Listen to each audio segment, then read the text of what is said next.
Welcome to The Proper Podcast, the podcast dedicated to helping you reach your professional and personal goals the proper way.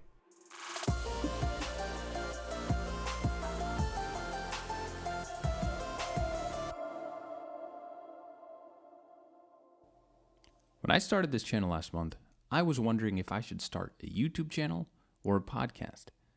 And you might be thinking the same, wrestling with that idea like I did for quite a long time. I was trying to think about which had more of an audience, who did I want to reach, a variety of factors.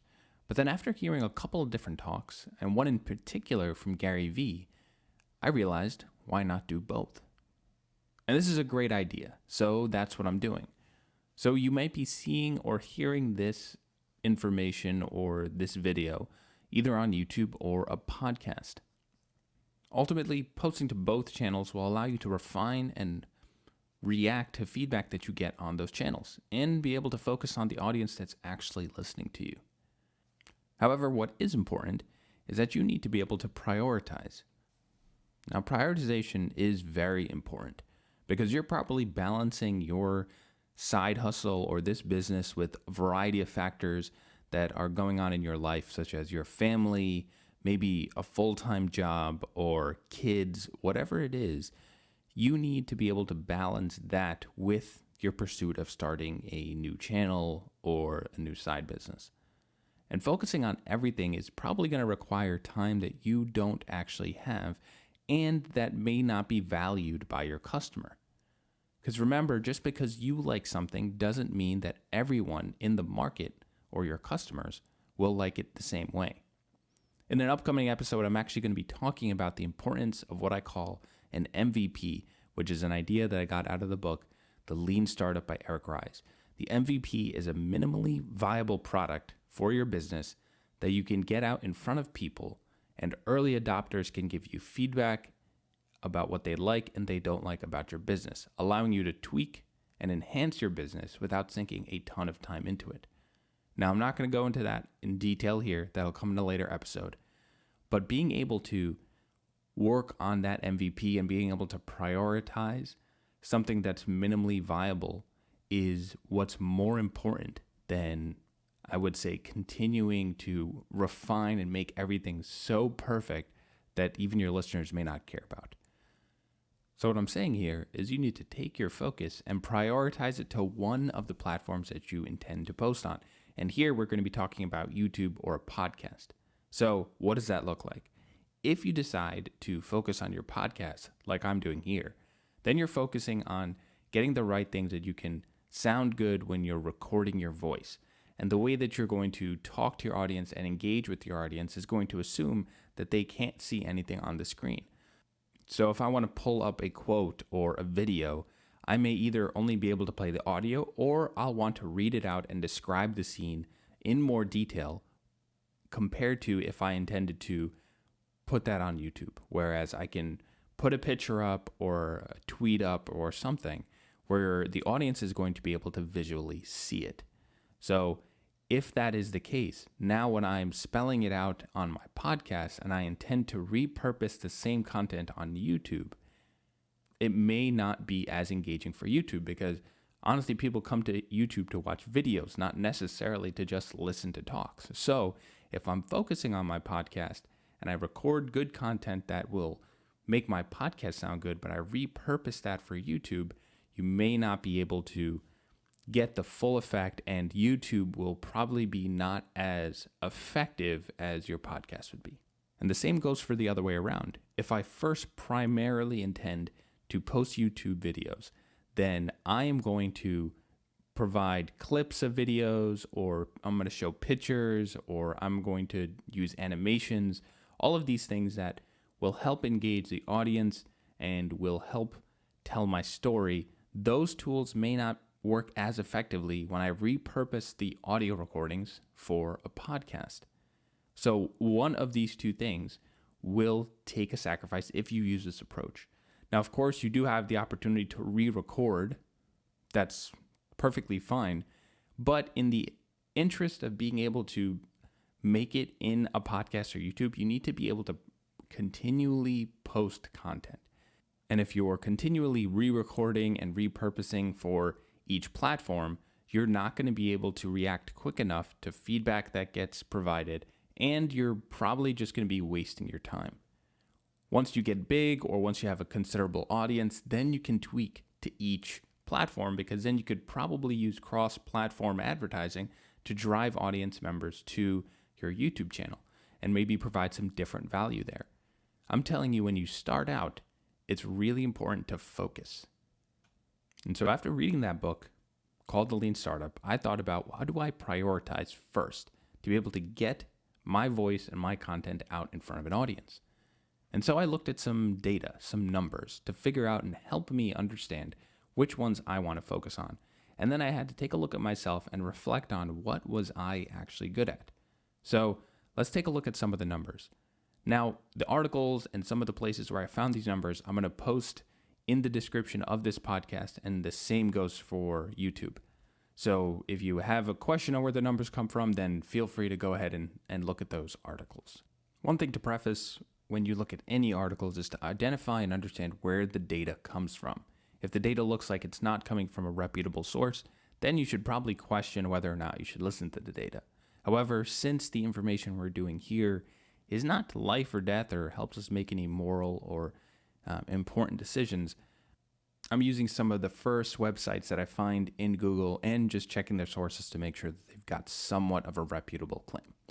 So let's take a look at how many YouTube channels there are versus how many podcast channels there are. According to the latest data that I found in 2020, you've got approximately 31 million YouTube channels and approximately 1 million podcasts.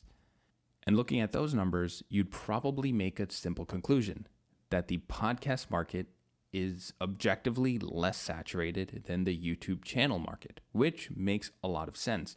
However, the podcast channel market, according to some statistics, are increasing rapidly, which means that in the current space, in a less saturated market with potential for very high growth, the podcast seems to be much more appealing.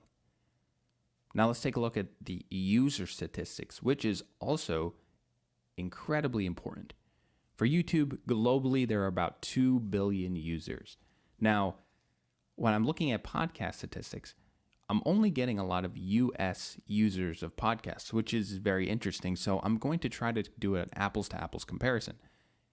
The statistics that I found in the articles below say that 15% of those 2 billion are US listeners, which brings us to a total of about 300 million YouTube users in the US. Now, compared to podcasts, there are about 150 million users in the US that listen to podcasts. Now, again, with the less saturated market, you are going to have less competition, but it's probably less saturated because you have less customers that are willing to engage and listen to your stuff. So that kind of evens out the playing field. YouTube has about 300 million users, which is double the users that podcasts have, but again has more of an international reach. It doesn't seem that any of the data presented gives a international look at who's using podcasts. So that means that if you're only restricting it to the US, again, you have less listeners that are in the podcast space. So in this case, in terms of YouTube versus podcasts, YouTube has the upper hand. So from a statistics standpoint, you probably have an even choice of choosing either one, and you probably could get good benefit if you focused on one and repurposed for the other. Now, one of the last things I want to look at in a direct comparison is the barrier of entry for monetary gain. Right now, YouTube has a higher barrier of entry in order to make money than podcasting does. So on various podcasting hosts like Anchor or Buzzsprout, you don't need a minimum listenership in order to activate monetary advertising, which is pretty cool. This is actually what YouTube was like back in the day.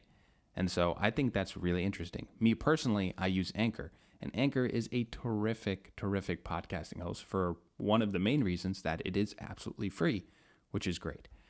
Now, YouTube, you need at least 1,000 subscribers and 10,000 in watch hours. So that means that you need to be able to put content out that's appealing to listeners where people want to subscribe to you. And in either case, you're going to need to be able to provide value so that people want to join you. However, just the opportunity to not make any money is less appealing than the opportunity, at least that if you have 100 listeners, maybe you're making a little bit here and there. What I'm actually going to be doing in future videos is doing a direct comparison to how many listeners I get on YouTube versus my podcast and how much money I've made on my YouTube versus my podcast. It's probably going to be pretty uninteresting for the first 20 or 30 episodes, but I'm hoping after repeat posting and consistent posting, people will start to listen and the statistics will matter a little bit more. And I think there are just two more things that I want to look at that don't really have to do directly with the platform or the statistics, but more of preference for you. And the first one of those is cost to start up. Now, this is really important for me personally because I don't want to sink money into anything that I don't think will bring me an ROI. I don't want to just do something for the sake of doing it, especially if it's business related. And this goes back to the MVP. I want to be able to produce something that's minimally viable for the customer without a huge impact on quality so that people can engage with it, provide feedback, and then I can tweak after that. So for the cost to start up, I was looking for something that was cheaper. Now, doing a comparison, you'll find that with YouTube, you need camera gear, lighting equipment, a shotgun mic, a backdrop potentially, or instead of all those things, some sort of animation software to create engaging visuals for your audience to look at while they listen to you talk. Versus if you're talking about a podcast, really the only things you need is a USB mic and maybe a pop filter. And that's really the barrier of entry for producing quality content for a podcast. Versus if you do the same for YouTube, it may not look as sharp as some of the other YouTubers out there, and you may not get the audience you want. The barrier for entry for creating quality content and blending in more with other podcasts or other YouTube channels, the lower cost is certainly the podcast. As someone who has both, I've invested in both a camera and I have a mic, I would 100% say that you can get a decent mic that will sound good for under $150. All in with a stand, a pop filter, all of it, you can probably get in and do a podcast with quality content for under 150, under 175 max. Versus if you're doing something for YouTube, the cost is probably looking between $500 and $1,000 depending on what you're getting. So the camera is going to cost you at least $250 if you're getting something halfway decent, probably more in most cases. You're going to need lighting. A whole lighting set can probably cost you $100 if you get something cheap. You're going to need batteries for those lighting sets because most of them don't come with a big enough battery. You're going to be having to recharge constantly otherwise. You're going to need some sort of light deflector, $20 maybe. A backdrop potentially if you have nothing interesting going on. You definitely need a shotgun mic or a lapel mic, which is going to run you another $100 or $200 depending on the quality that you're getting. And then you're going to need the ancillary stuff like a memory card and other lenses, depending if you have a DSLR or not. But all in, you're looking at somewhere between $500 and $1,000. And maybe that's not a lot for some people, but for me, I had no desire to sink all of that money in and then only to find that nobody was actually watching or listening. What's the point? There is absolutely no point. So for me, the podcast won. Now, the last thing that you should be thinking about, and this is also very important to be thinking about, is what are you actually good at? Are you good on camera, or do you feel really awkward? Are you better at visually presenting something, or are you better at creating animations? Personally, when I get in front of a camera, I feel that I look a little bit high, unless I'm really concentrating and trying my best not to let my eyes droop. I look ridiculous. So to me, it was more of a no-brainer that I feel much more comfortable just talking to you rather than have you look at me and talk as well. There was a lot of things that I just had massive challenges with. So I felt that a podcast suited me a lot better. And in fact, the workflow that I created was much more conducive to a podcast setup than a camera setup. I say that because I actually hate clutter. And when there is a lot of clutter, I find it almost aggravating, and I can't actually start what I want to do without cleaning it up a little bit first. So if I continually have a cluttered setup of a camera, lights, a monitor, all of those things set up, then I feel like it may be a hindrance to me actually beginning my work. Versus with the podcast, all I have is a mic and a stand, which I can set aside in a appropriate place, and the clutter is clear. So again, that just may be my OCD. That is kind of talking where I don't like that kind of stuff. So it may not be a factor for you. So disregard it if it's not. But what I would say, and what it is important that you should not disregard, is what do you feel more comfortable with? Ultimately, I felt more comfortable just talking without being seen, and you may be the same. However, if you enjoy talking on camera and you feel that you are cameragenic, for lack of a better word, then feel free to do YouTube. YouTube has tremendous value, and you have the ability to still make it big. But you need to have commitment and produce quality content repeatedly in order to do that. And I'd say the same goes for podcasting as well. So ultimately, those were some of the factors I looked at when I decided whether or not I wanted to start a YouTube channel or a podcast.